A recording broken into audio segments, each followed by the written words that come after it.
14 English words which can help you speak English like a native speaker। दोस्तों, इस video में आप सीखेंगे इंग्लिश के 14 ऐसे अल्फाज जिनसे आप बिल्कुल अंग्रेज़ों जैसे इंग्लिश बोल सकेंगे। अस्सलामुअलैकुम, मैं हूं आपका spoken English trainer Mohammad Asim और इस लेसन में आप बहुत ही ज़बरदस्त तरह से अपनी इंग्लिश प्रोनाउंसिएशन इम्प्रूव करने वाले हैं। So before we start I would like you to subscribe my YouTube channel ताकि आपको लगातार हमारी वीडियोस मिलती रहें और आप अपनी इंग्लिश इम्प्रूव करते रहें। सेकेंडली, आप लाइक और कमेंट करना बिल्कुल मत भूलिए क्योंकि इससे हमें हौसला मिलता है और हम आपके लिए लेटेस्ट कंटेंट लेकर आते हैं। ओके एवरीवन, हमारे तमाम लेसन्स PDF की फॉर्मेट में हमारी वेबसाइट www.vocabulary.com जिसका लिंक डिस्क्रिप्शन में दिया गया है, आप वहाँ से डाउनलोड कर सकते हैं। ओके, हमारा पहला वर्ड है गोइंग टू। नॉर्मली हम इसको गोइंग टू प्रोनाउंस करते हैं, लेकिन अंग्रेज इसको कैसे बोलेगा? वो बोलेगा गना। गोइंग टू को वो बोलेगा गना। और अगर हम इसको सेंटेंस में यूज़ करें, जुमले में इस्तेमाल करें, तो हम कह सकते हैं I am gonna talk to him. I am gonna talk to him. I am gonna go to park. I am gonna go to park.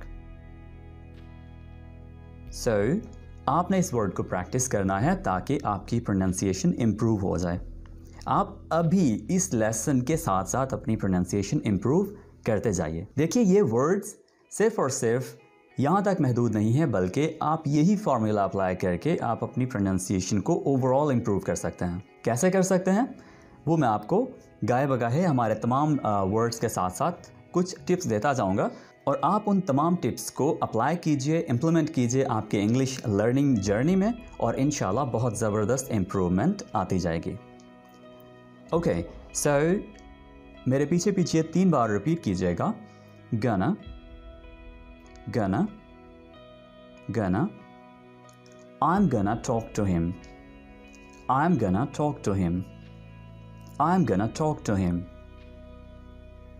Number 2, gotta गटा। गॉट टू को आप बोलेंगे गटा अगर आप अंग्रेज़ों जैसा बोलना चाहते हैं तो। बाज़ औक़ात ऐसा होता है कि अंग्रेज़ जिस तरह से बोल रहा होता है हमें समझ नहीं आता कि वो क्या बोल रहा है, क्योंकि हमने गॉट टू को प्रैक्टिस किया होता है जबकि वो बोलते हैं गटा, और हम समझते हैं कि वो सिर्फ एक वर्ड बोल रहे हैं और हमारी डिक्शनरी में ये वर्ड होता ही नहीं है। गटा क्या वर्ड है हमें समझ नहीं आता, हालांकि वो 2 वर्ड्स को मिलाकर प्रोनाउंस कर रहे होते हैं। सो आपने इसको क्विकली प्रोनाउंस करना है, गटा गटा गटा। यहां पर टी पर थोड़ा सा ज्यादा स्ट्रेस दीजिए। I've got to go. I've got to go. I've got to go. Number 3, want to. Want to को अंग्रेज कैसे बोलेगा? wanna। एक बात याद रखिएगा, जब आपने want to को लेकर जाना है wanna में, यानी अंग्रेज़ वाली प्रोनाउंसिएशन में, तो उसके साथ फिर आप wanna to नहीं लगाएंगे। ये बात याद रख लीजिएगा। आप सिर्फ और सिर्फ wanna बोलेंगे, यानी अंग्रेज़ ने want to को wanna बना दिया। राइट, क्विकली बोला तो wanna बना दिया। सो आप इसको सिर्फ और सिर्फ wanna कहेंगे, wanna to नहीं कहेंगे। I wanna hold your hand. I wanna hold your hand. I wanna hold your hand. चलिए एक बार इसको प्रैक्टिस कर लेते हैं। मेरे पीछे पीछे 3 बार रिपीट कीजिएगा। wanna wanna wanna। I wanna hold your hand. I wanna hold your hand. I wanna hold your hand. Okay, एक और पॉइंट देखिए, अगर हम I wanna कहते हैं, we wanna कहते हैं, तो हम she wants to कहते हैं। ठीक है, यानी हमारे पास प्रेजेंट इंडेफिनिट का जो रूल है वो ये है कि हम want के साथ s ऐड करते हैं, यानी हम कहेंगे wants to। she wants to go home। he wants to go home। Ali wants to go home. Right? My mother wants to go home. अब wants to को आप wanna नहीं कहेंगे, आप उसे कहेंगे wants to. She wants to go home. He wants to go home. Ali wants to go home. So ये wants to हो जाएगा. Right? इसको भी 3 बार प्रैक्टिस कीजिए. Wants to. Wants to. Wants to. Great. Number 4. Let me. Let me को अंग्रेज pronounce करेगा let me. It's very simple. आपने दोनों वर्ड्स को कंबाइन करना है और सिंपली इसको कर देना है let me.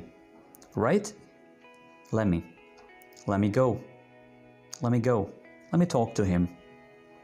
Let me go. Let me talk to him.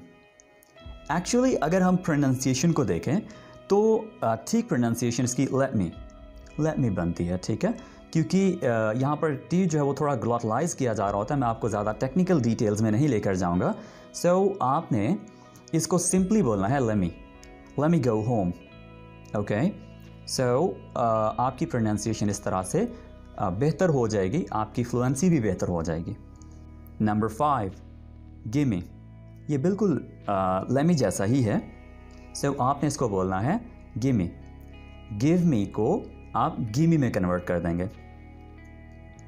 यहाँ पर एक और पॉइंट आपको बताता चलूँ कि ये इंग्लिश सिर्फ और सिर्फ बोलने में इस्तेमाल होती है. आपने कभी भी इसको रिटन इंग्लिश में नहीं लेकर जाना. यानी आप कभी भी गिव मी नहीं लिखेंगे. एग्ज़ाम्स में आप गिव मी कभी नहीं लिखेंगे.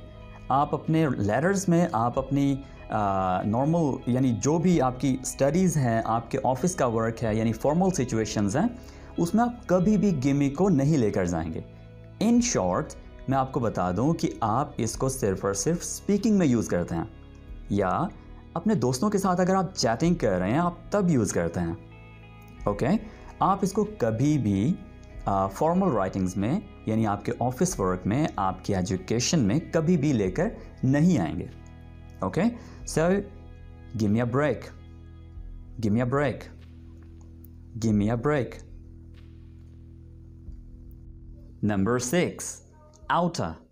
आउट ऑफ को आप प्रोनाउंस करते हैं outer.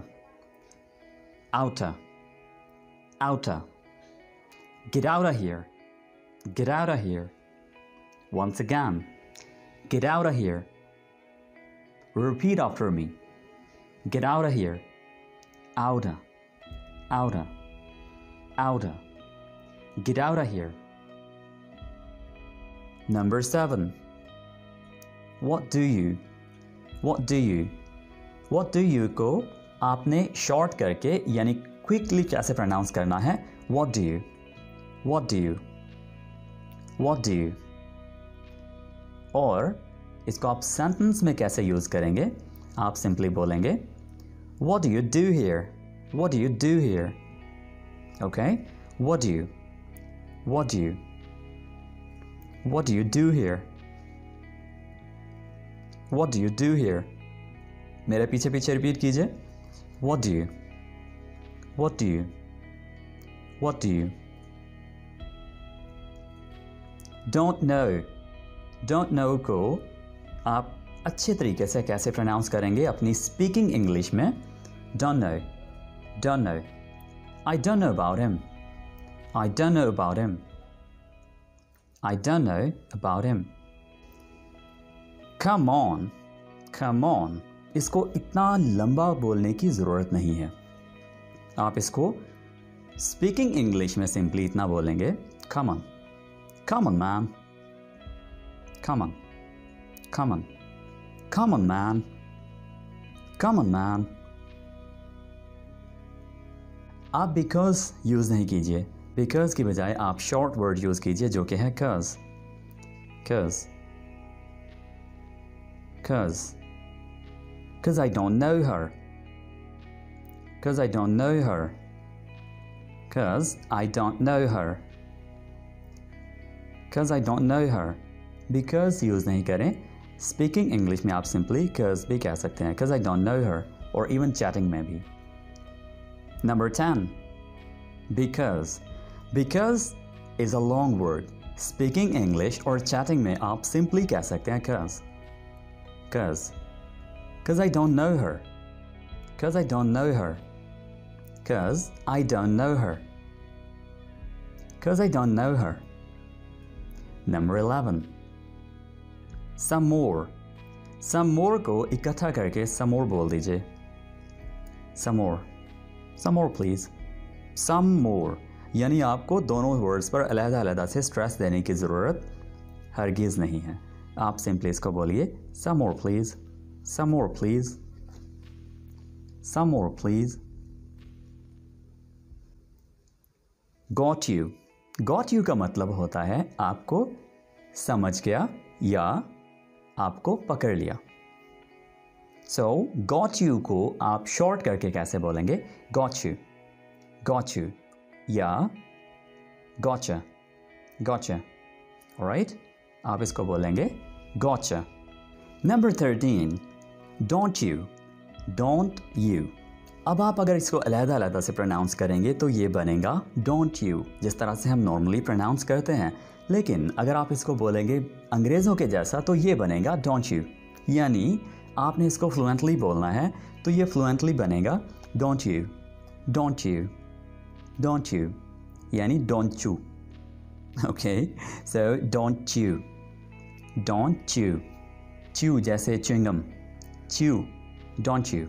Alright? So be careful with the pronunciation. आप अगर इसको ठीक तरह से नहीं सुनेंगे और प्रैक्टिस नहीं करेंगे तो आप इसको बहुत ही गलत प्रोनाउंस कर सकते हैं. उसमें आपकी इंसल्ट हो जाएगी. Right? So practice it first. Don't you want to marry? Don't you want to marry? Number 14. Did you. Did you को आप अच्छे तरीके से प्रोनाउंस करेंगे. Did you. Did you. Right? Did you. Did you invite her? Did you invite her? Did you invite her? Right? Did you invite her? Thank you for watching. Inshallah, we'll talk in our next video. Please don't forget to like, comment, and subscribe. Take care. Bye for now.